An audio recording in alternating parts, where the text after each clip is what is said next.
I think Johnny Guitar is more of one man against the mob type, or one woman against the mob. You know, sort of how hysteria, mass hysteria can take control, as was happening in the domestic Cold War, and make individuals very vulnerable.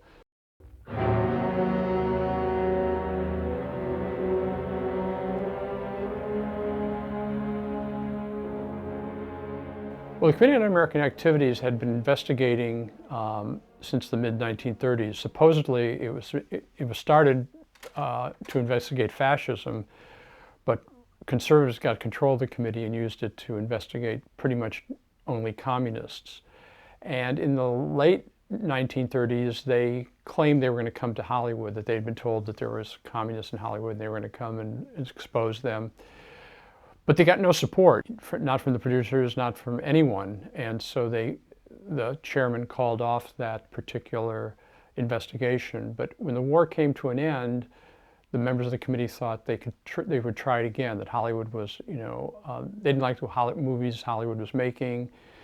They didn't like the fact that people were making a great deal of money in Hollywood and using it for political purposes that were antithetical to the members of the committee.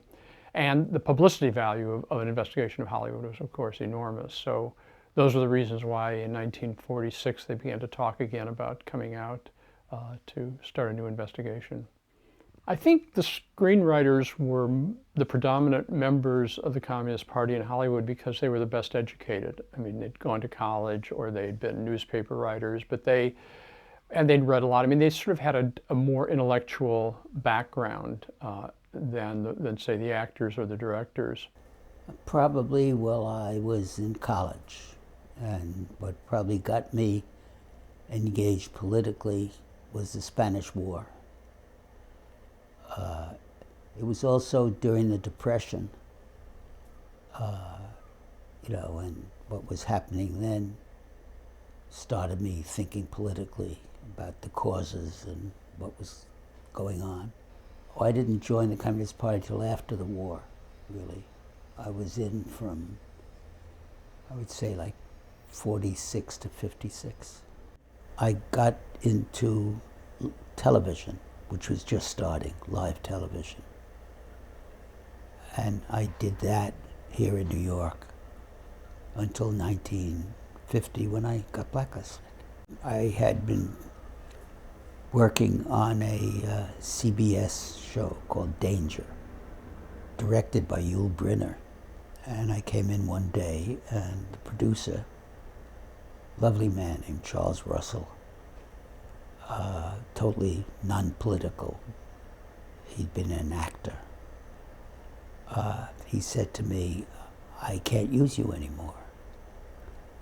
And I said, "Why?" And he said, "I don't know exactly why, but you're on some kind of list.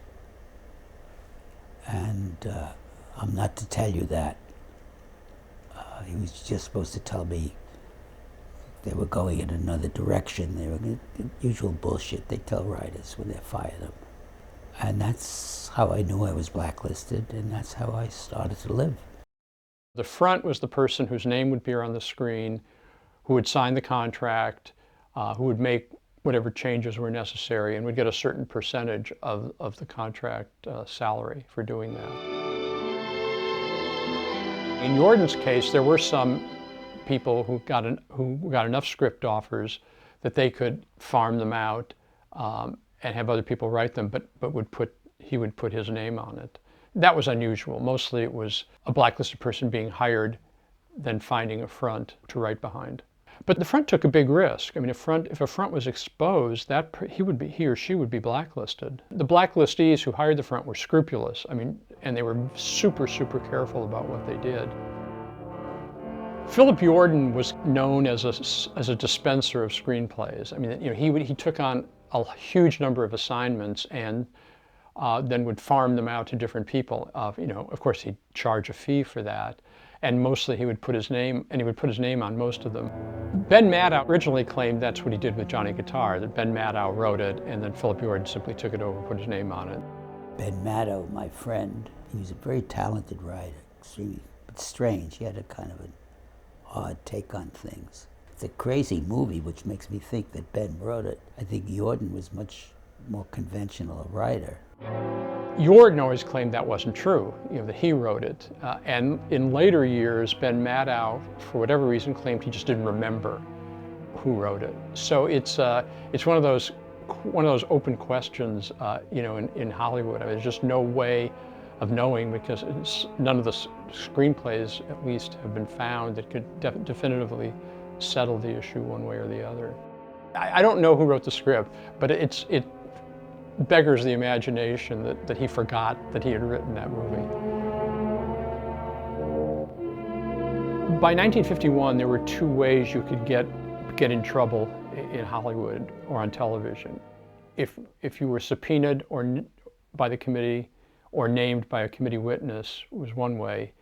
And the second way was if you were named in red channels or other smear publications. And I was in red channels with about 7 or 8 listings, all of them true, of left-wing activities I'd been involved in.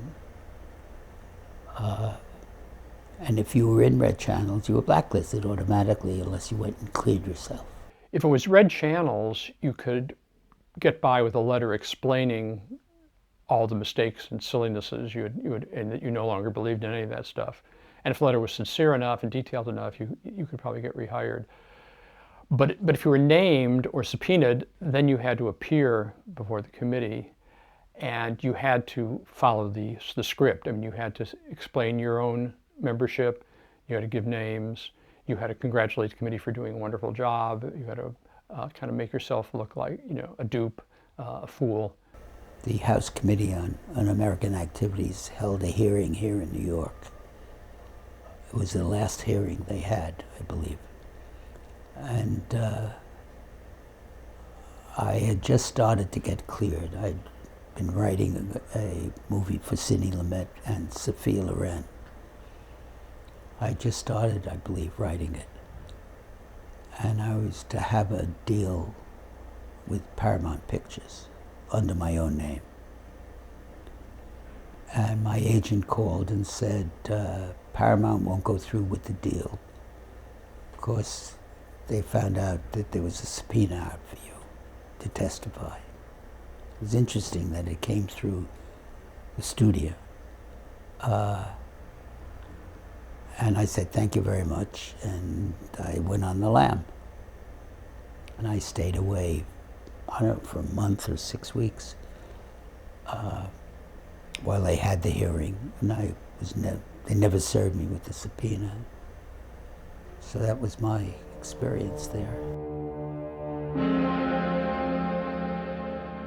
When Martin Ritt, the director, and I got cleared to work, we were old friends, we were good friends. And we wanted to do a movie about the blacklist. And we wanted to do a straight dramatic movie about somebody who was probably a communist who got blacklisted, why he got blacklisted, how he survived or not. Couldn't get anybody interested at all. And Marty had some clout by then. And none of the studios would touch it, would go near it. That went on for a number of years until we came up with the idea of doing it as a comedy, of going at it kind of sideways. I remember one show that was on. It was a 90-minute kind of prestige dramatic show for one of the networks. And